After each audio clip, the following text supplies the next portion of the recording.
Hello po. Hello po sa inyong lahat. Isang magandang umaga po sa inyong lahat. Ngayon po ay 12 ng Disyembre 2025 anyo at ang oras po ngayon dito sa Los Angeles, California ay alas 6:29 ng umaga. Araw po ngayon ng Biyernes. At nais ko po mag-vlog mga kababayan, mga minamahal, patungkol po dito sa pagkalas ni Duterte sa ICC. Ang title ko po ay Pagkalas ni Duterte sa ICC ay mali. Opo. At narinig ko po kahapon ay diniscuss yan ni Attorney Insurrecto. Diniscuss niya. Kaya gusto kong dagdagan. Bakit mali yan? Gagamitin ko po ang Biblia, mga kababayan, mga minamahal. Gagamitin ko po ang Biblia para magkaroon tayo ng idea. Opo. Yan po ang nilalakad ko po dito eh. Yung magkaroon ng ibang idea na nanggagaling sa Biblia o hindi pwedeng baliin, hindi pwedeng pasubalian o hindi pwedeng kontrahin. Yan po ano. Ngayon ay wala pong kaduda-duda na mali. Sabagay, hindi ko na masisi yung mga attorney ni Duterte. Hindi ko na po masisi. Kasi nga, ang republika natin, ayan, sinulat ko dyan, ang republika po ng Pilipinas ay masyadong bata pa. Wala pang 100 years. Opo. 1914 ay yung gobyerno ng Amerika ay nagsimula dito sa Pilipinas. Tanda ko yan, 1914. Dahil nga ay yan ang kinikwento sa akin ng mga matatanda noon na naabutan ko. 1914. Ngayon ay noong 1935 nagkaroon tayo ng konstitusyon pero hindi natuluyan kasi nga nagkagira. Para ikwansa na tayo yung maging o magkaroon tayo ng independence na. Kaya nagkaroon tayo ng 1935 konstitusyon. Pero tayo 1914 ay under tayo ng US government. Ang tawag nila diyan, yung pira natin ay agila, sabi nila. Pati yung mga dokumento po natin, mga agila ang tawag. Opo. Pero yung nauna pa ay yung Espanyol pa. Ewan ko kung anong simbol ng Espanyol. Pero parati kong narinig yung mga dokumento natin, halimbawa sa lupa, nagbilihan ng lupa o ganun, o yung titulo ng lupa ay agila pa yan, sabi nila. Ano kako itong agila? Ay US government pa noon, sabi nila. At yung nga doon sa 5 natin noon ay agila yun eh. Ang naan doon agila. Opo. Ngayon ay batang-bata pa po, kaya hindi nila alam yan. Samantalang yung gumawa po yung bumalangkas ng ICC, International Criminal Court, yung bumalangkas yan, ay matagal na po yung gobyerno nila eh. Opo, matagal na po. Kaya alam nila ano ang isusulat nila. Hindi pwede na aalis lang bigla. Ay isinulat nga nila eh. O pwedeng umalis, pero after 1 year, doon lang aprubahan yan. Yun ang isinulat nila. At isinulat pa nila na kahit na umalis ka, ay yung mga pagkakasala na nagawa noon ay counted pa yun. Ay di bali wala yang ginawa ni ni Duterte, hindi ba? Bali, wala yan kasi yung mga pinagagawa niya ay counted yun eh. Pwede pang habulin yun. Kahit na hindi na member.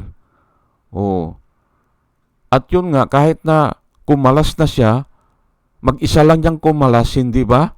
Isa niya nagdesisyon, hindi ba?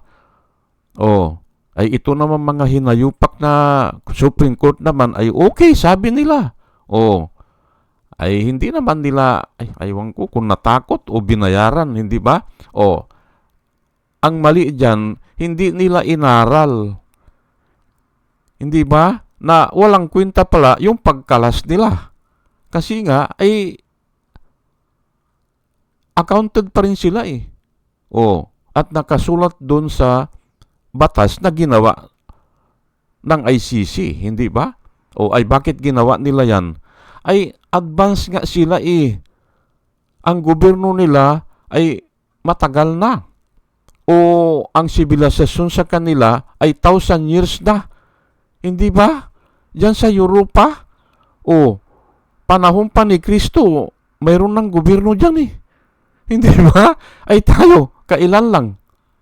Hindi ba? Kaya wala tayong alam dyan. Pero nga ay nagmamagaling yung mga abogado, hindi ba?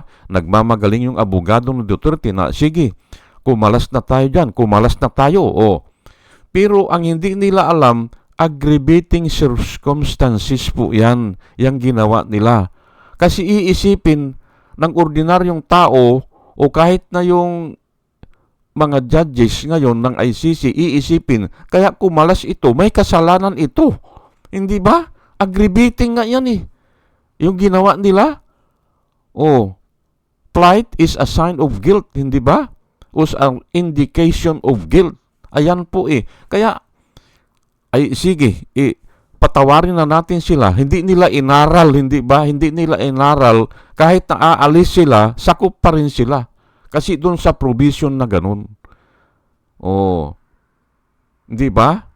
Ay hindi naman natin pwedeng sabihin na bobo. Hindi lang nila inaral kasi mga abogado naman sila eh. Ay ngayon, nung humihiling sila na ngayon ay paano silang makipag-deal dyan? Lahat ng mga pangyayari ngayon, hindi na kasama. Lahat ng mga magaganap ngayon, hindi na pwedeng i-appeal, hindi ba? Kasi nga, wala nang dealing eh.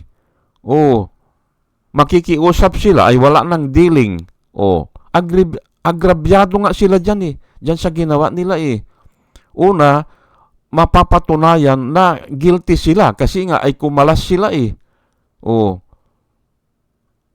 Ang pangalawa ay marami ang abogado nagsasabi ay kasi kayo kumalas kayo eh. Ngayon, makikiusap kayo ay wala nang dealing yan. We have no dealing, sabi ng ng ICC. Ibig sabihin, hindi ka na pakikinggan. Ang didinggin lang yung naganap nung nakaraan, nung member pa tayo. Ayan po kaya mali eh. Hindi nila inaral. Okay. Pero hindi na ako magtatagal dyan, mga kababayan, mga minamahal. Dito na ako sa Bible verse, at nagpapasalamat ako at mauugnay ko po ito. Pero pasensyahan nyo na po, kung napakahirap kong iugnay. Pero pipilitin ko po, pipilitin ko. Alam ko, mahirap itong gagawin ko ngayon. Pero, pagtiyagaan nyo po kasi may matututunan kayo kahit na baagya. At kung hindi nyo naintindihan, basahin nyo ulit. Naandyan naman yan po, Okay, Galatians 3:19. Bakit ba ginagawa yung batas? Kahit na po itong batas na ito ay tinutukoy ito doon kay Moses o ibinigay kay Moses. Ngayon, applicable pa po ito. Ang Biblia po ay kwan yan eh. Hindi naman nagbabago yan eh. Ang tinatanong ngayon, bakit ba idinagdag ang batas? Bakit ibinigay ang batas? Ay ito po, sasagutin po ng Biblia. Kahit na anong batas yan, applicable po yan. Ito Galatians 3:19. Why then was the law given at all? Hindi ba? Bakit ibinigay pa ang batas? why then was the law given at all? It was added, ayan, idinagdag, hindi ba? Idinagdag o dinagdagan ang mga batas. It was added because of transgression. Hindi ba? Dahil ang dami ng pumapatay ng tao. Hindi ba? Idinagdag yan. Yang ICC na pwede kang kasuhan ng yung crime against humanity. Kasi nga ang dami ng mga presidente o mga diktador na pumapatay ng mga mga constituent niya, hindi ba? Yung ayaw sumunod, yung lumalaban sa kanya, pinagpapapatay niya, genocide nga eh. Why then was the law added? Hindi, ang nakasulat, why then was the law given at all? Hindi ba? It was added because of the transgression. Sinong kukontra dyan? Wala eh. Hindi ba? Kaya, na-create yung ICC. Ayan po until, pero ito ipapaliwanag ko lang until the seed to whom the promise referred had come. Ibinigay ang batas until the seed. Until dumating si Kristo. Yun po ang sinasabi niya, hanggang hindi dumating si Kristo ay tayo ay inaalagaan ng batas, patungkol po dito sa Galatians. Pero pwede rin nating itong iugnay sa nangyayari ngayon. Ginagawa po ng mga mambabatas ang batas kasi nga idinadagdag ang mga batas dahil nga sa pagsuway saan po pagsuway ay wala pang batas ay mayroon po yung moral law, hindi po nagbabago yan at yun po ang unang ibinigay kaya yung konsensya, hindi ba? Yun po ang nauna kisa sa batas. At kahit naman si Ibat Adan, mayroon namang una talaga ang batas na ibinigay sa kanila na napakasimple, wag niyong kakainin yan. Pero nilabag nila, hindi ba? Ayun po, hindi batas, pero parang batas. Kasi nga, instruction po yun statute, palatuntunan ng Diyos, hindi ba? Ayan. Until the seed to whom the promise referred to had come. Yung nga si Jesus Christ. Pag dumating na ay wala na daw ang batas until ang nakasulat Pero ipapaliwanag ko mamaya yan hanggang matapos the law was given through angels and entrusted to a mediator. Itong mediator ay si Moses, pero ibinigay sa kanya ng mga anghel. Opo. Yan po, Okay. Ngayon, pero ang kinuha ko dito, why then was the law given at all? Hindi ba? Bakit pa may batas? Bakit ibinigay ang batas? O bakit ginawa ang batas? Ay ito, sinagot po ng Biblia, it was added because of the transgression. At yan na nga, marami ng mga presidente ang naghahari-harian, hindi ba? Ganun po yan. At isa na dyan si Duterte. Okay. Galatians 3:13.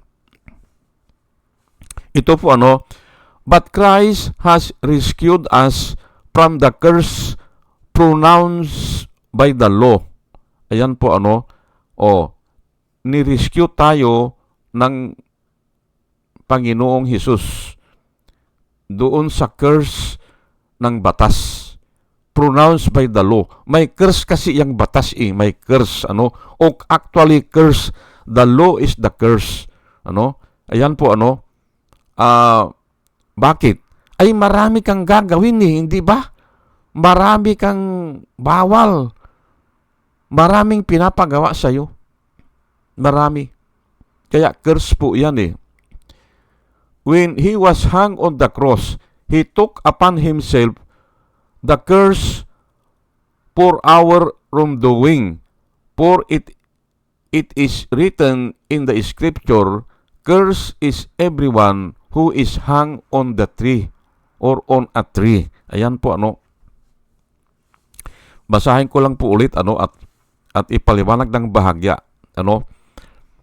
But Christ rescued us from the curse pronounced by the law. Ayan po. Ang dali namang intindihin ni-rescue tayo. Kasi nga, alam ng Diyos, hindi naman natin masunod ang batas eh. Walang makakasunod sa batas, ano? Pero ni-rescue nga tayo, ay bakit ba ibinigay ang batas? To keep us or to bring us to righteousness. O we are guarded by the guardian. Yun nga yung batas. Hindi ba? O inaalalayan tayo until the promise has come. Hanggang dumating si Kristo. Ngayon, nung dumating si Kristo, rescued us from the curse of the law. Hindi ba? O, ayan na nga. Hindi ba? Ngayon, bakit ko pinili ito? Ay si Duterte naman, wala namang ginawa eh. Tinanggal lang niya ang batas eh. Hindi ba? Tinanggal lang niya tayo sa ICC. Ay saan ang kapalit? Hindi ba? Ay si Jesus Christ, may kapalit po eh. O, ang kapalit, yung buhay niya. O, when He was hung on the cross. Hindi ba? On the cross po eh. Namatay siya dun sa cross. Yun ang kapalit. Ay si Duterte, tanungin ko po itong mga Supreme Court Justice na ito, naintindihan nyo ba yung pinaburan nyo si Duterte? O, ano ang kapalit niya? Ano ang ipinalit niya? Wala. Hindi ba? O sige, sabihin niya na pagagandahin ko ang Pilipinas. O sige, at yan ang nilalaban ni Bato de la Rosa ngayon, hindi ba? At saka yung mga DDS vlogger, yan ang nilalaban nila para pagandahin ang Pilipinas. At di dapat pinirmahan niya. Hindi ba? Isinulat nila, black and white, at ito ang gagawin namin, pagagandahin namin ang Pilipinas. Para ngayon, yun din ang reason nila doon sa ICC. Ay ngayon, ayaw na nila eh. Ang hinihiling na po nila eh, yung human rights nila eh. O, bakit hinihiling nila yan? Dapat ang sabihin nila, pinaganda namin ang Pilipinas, pinagpapatay namin ang mga adik. Yan ang sabihin nila. At yan ang isinulat namin at pinaburan kami ng Supreme Court. Ganun ah?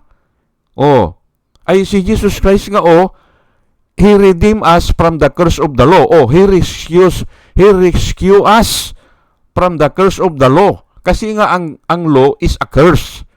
Ayan po. Because it is written, curse is everyone who is hung on a tree. Ayan po. Hindi ba? May kapalit. Hindi ba? Ay si Duterte, anong ipinalit niya? Tinanggal lang tayo sa ICC. Ay batas po yun eh. Na samantalang lahat ng tao, lahat ng mga senador noon na pumirma ay gusto yan. Tatatlo lang atang hindi pumirma. Ay bakit ngayon tinanggal niya? Ano ang kapalit? Ayan po eh. Kaya mali siya eh. Mali siya. Dapat may kapalit. Hindi ba? Ngayon, Hebrew 10 verse 1. For the law, having the shadow of the good things to come, and not the very image of the good things to come. Ayan po ha. Can never be. Hindi ba? Or can never, with this same sacrifice, which they offer continually year by year, make those who approach perfect. Ang hirap pong intindihin yan. Pero okay, ipaliwanag po natin yan, ano? Ang nakasulat po dito, for the law, having a shadow, shadow lang po yan eh. Shadow lang eh. Wala namang, hindi naman tayo magiging perfecto sa pamamagitan ng batas. Shadow lang. We are hoping, we keep on hoping to see the good things, but not the very, shadow lang yan eh. Hindi ba? Yung plunder law, hindi ba? Ginawa ata ni Miriam Defensor Santiago yan eh. Sa pag-asa, hindi ba? Sa pag-aakala na magiging matino ang Pilipinas. 50 million plunder na. Ginawa nila yan. Ano nangyari? Gumanda ba ang Pilipinas? Hindi eh. Bilyon na nga ngayon eh. Yan po ang sinasabi ko dito. Can never be. Hindi ba? We always hope na yung batas ay may mangyayari. Pero hindi eh. Ang nakasulat po dito, at tama po ang Biblia ha, and not the very image of the things. Nakasulat dyan. Pero sa ibang version, and not the very image of the things to come. yung ini-expect natin. Ayan po ang batas. Ha? Yan po ang batas. Ngayon, ay kaya nga iuugnay ko na naman dito,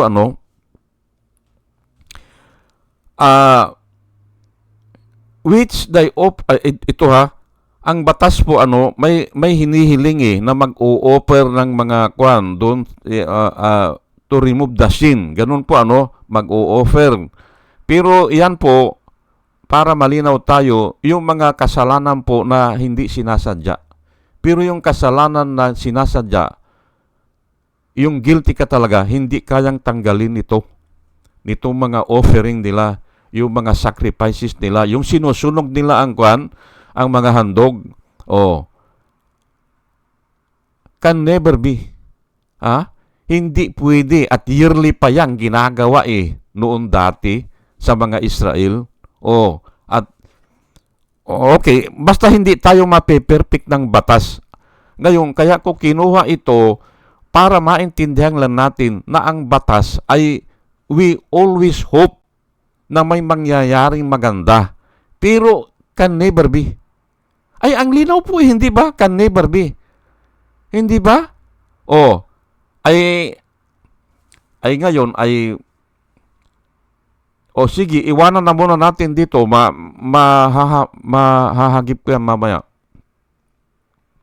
Ephesians 2:15, having abolished in his place the enmity. Ayan po, having abolished in his place the enmity. Dinurog niya yung enmity. Ay, ano ba yung enmity? Yung batas. Abolish in himself, in his place, the law. Ayan po, Kaya nga po, kako, hindi pwedeng tatanggalin ang batas na wala kang ipiprinda po Si Jesus Christ po, iprinda niya ang kanyang katawan. Doon napunta. Kaya, yun ang pinatay o yun ang nadurog. Okay, ituloy ko na lang, Ephesians 2:15, having abolished in his place the enmity. Ano ba yung enmity? The law.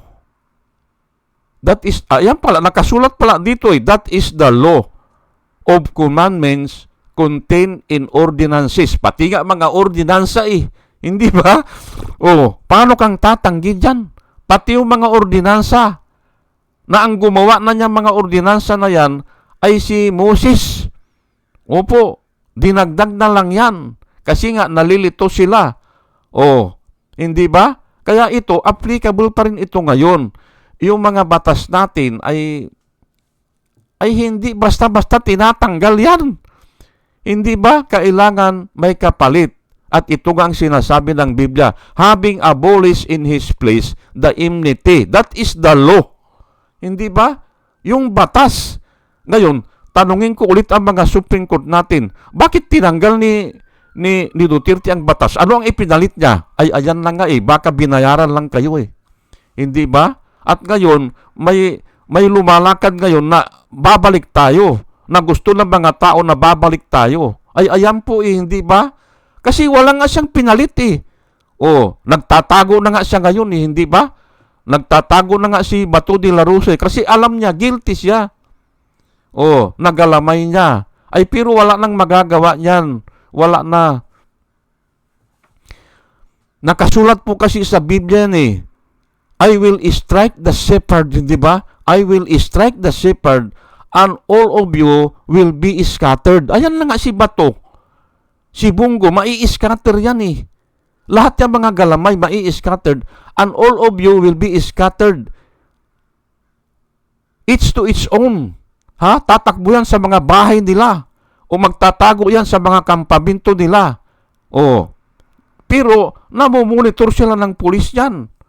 6 daw ata ang bahay na pinagtaguan na ni Bato palipat-lipat at paiba-iba ng sasakyan. Ay, ayan po hindi ba? All of you will be scattered. Sabi po ng Biblia. And you will leave me alone, but I am not alone because the Father is with me. Sabi ni Jesus Christ. Pero ito, applicable din po yan. Dahil si Duterte ang puno nila eh. Oh, puno sa puno, hindi ba? Oh, dalawang puno. Si Kibuloy, nahagip, hindi ba? At ito naman si Duterte, oh, nakulong, hindi ba? Parehas parang nakulong. Adi, mai-scatter na po sila yan. And all of you will be scattered. Hindi ba? Oh, each to its own, hindi ba? Oh, ayan po ano. Having abolished in his place, that is the law of commandments contained in ordinances, so as to create in himself a new man from the two, or from the twain, hindi ba? O ayan po eh, from the twain, from the two, o magiging isang tao. Ay sino yun? O, ay yun lang ang dinidiscuss ko po dito eh. Ang dalawang tao ay ikaw at saka si Kristo. O ako at saka si Kristo. Dalawang tao magiging isang bagong tao. Ayan po. Kaya nga born again ang tawag dyan. Yun po. Pero yung batas can never be. Ayan po ano, ang sinasabi ko dito. The law can never be obtain what is perfect. Hindi ba? Walang kakayahan ang batas. We are kept under a guardian nga lang eh, until the seed has come. Yung una kong sinabi. Oh.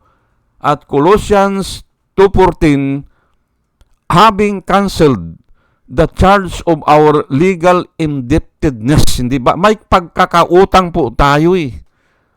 Dahil sa batas. Hindi ba? May pagkakautang tayo. Oh, ayun ang kinancel ni Jesus Christ. Kinancel na niya. Kasi nga, He fulfilled the law so that He has the right to abolish the law. Yan po ang nakasulat sa Biblia eh. Oh, He has the right to abolish the law. Kasi nga, pinirpect niya eh. Oh, I did not come to abolish the law, sabi niya. But I come to, yung nga susundin niya, to perform the law. O, anong tawag doon? To fulfill the law, sabi niya. At ay hanggang doon lang ang sinabi niya. Hanggang doon lang. Kasi nga hindi mayabang eh. Hindi mayabang po si Jesus Christ eh. Pero ang nagsulat ngayon, ito mga apostolis na niya, o si Paul lang sumulat. He fulfilled the law, dinugtungan niya, so that he has the right to abolish the law. Ayan po eh, hindi ba? Dugtong-dugtong lang po yan eh. Oh. Ay ito ngayon, ang tanong ko po dito sa mga Supreme Court Justice na ito, ano po ang ibinigay ni Duterte para tanggalin niya ang batas? Yung ICC. Wala eh. Kaya mali yan. Oh, at pagbabayaran po yan. Pagbabayaran yan. Ay, pati nga si Martires ngayon eh, naiipit na eh, hindi ba? Oh, at yung sinumpaang salaysay ni Madriaga, ang sinabi ko kahapon, ay kasi naman itong mga vloggers naman eh, credible ba? Sabi, bakit? Ako, diniretsa ko na eh. Walang papantay sa mag-testify ay yung dating kasamahan. Walang papantay dyan kasi lahat eh, pati nga cellphone eh, naandun pala eh. Ngayon, lumalabas na eh, mga litrato, mga text message, mga video calling, ay naandyan po lahat yan eh. Walang lusot yan. Hindi ba?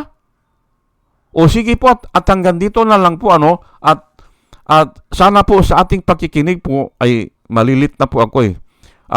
Ay nagkaroon tayo ng wisdom na nanggagaling sa Panginoon at dalayan ko po sa Panginoon bago po ako mag-umpisa na bigyan niya tayo ng wisdom na nanggagaling sa Kanya. At muli mga kababayan, mga minamahal, isang magandang umaga po sa inyong lahat at salamat po sa inyong pakikinig. Salamat po ng marami. Salamat po.